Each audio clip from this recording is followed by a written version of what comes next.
Joining us now from Memphis, Tennessee is Stephen Braga, the attorney for Damian Echols. Mr. Braga, good morning to you. Good morning. Great to be with you. Last night was your client's first night of freedom in 18 years. How did he spend it? How's he doing? It was unbelievable. We had a nice celebration back in Memphis with Jason Baldwin, Damian Echols, all the supporters who had come to court. And it was as if you could see two little 5-year-old kids at their first Christmas. They were trying food they had never seen before. They were fascinated by a cell phone, more fascinated by an iPhone. And then the idea that you could take pictures with the iPhone totally blew them away. So they were taking a lot of pictures. What was your client's initial reaction when you told him you're going to go home? Total shock. It all happened so quickly. We reached a point with the prosecution where we thought negotiations would be productive. They were, but it took less than 2.5 weeks to get this deal done, so everybody was in shock. As Aaron just pointed out, what an unusual case, what an unusual deal here to get them freed. Was it tough to convince your client and the others to plead guilty for something they say they didn't do? Well, it's logically tough for the reasons Aaron described and you've just implied with your question. The way the deal was circulated, we were the ones who initiated it on behalf of Damien, and his decision was actually a lot easier because he was under threat of execution. He was living in solitary confinement on death row.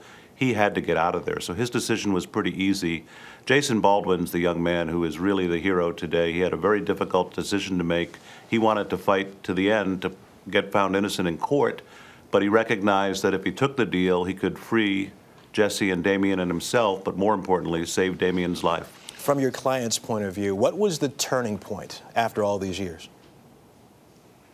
I think there were 3 turning points that helped make this resolution possible, 3 new things. A lot of new evidence, DNA evidence as described in the earlier report by Aaron, new witnesses, different things coming to fore.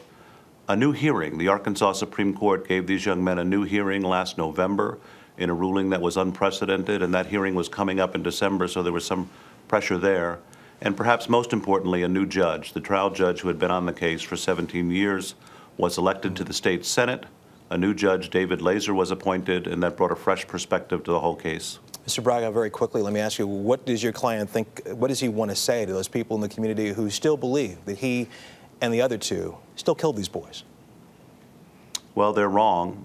He's absolutely innocent, and the boys and their lawyers and their supporters will continue to look for that, piece of evidence that nobody could refute. We'll find it someday, whether it's a deathbed confession, somebody comes forward, or some actual inculpatory DNA of the real killer. He's still out there. The right guys have been set free. Attorney Stephen Braga joining us from Memphis, Tennessee this morning. We thank you. Thank you.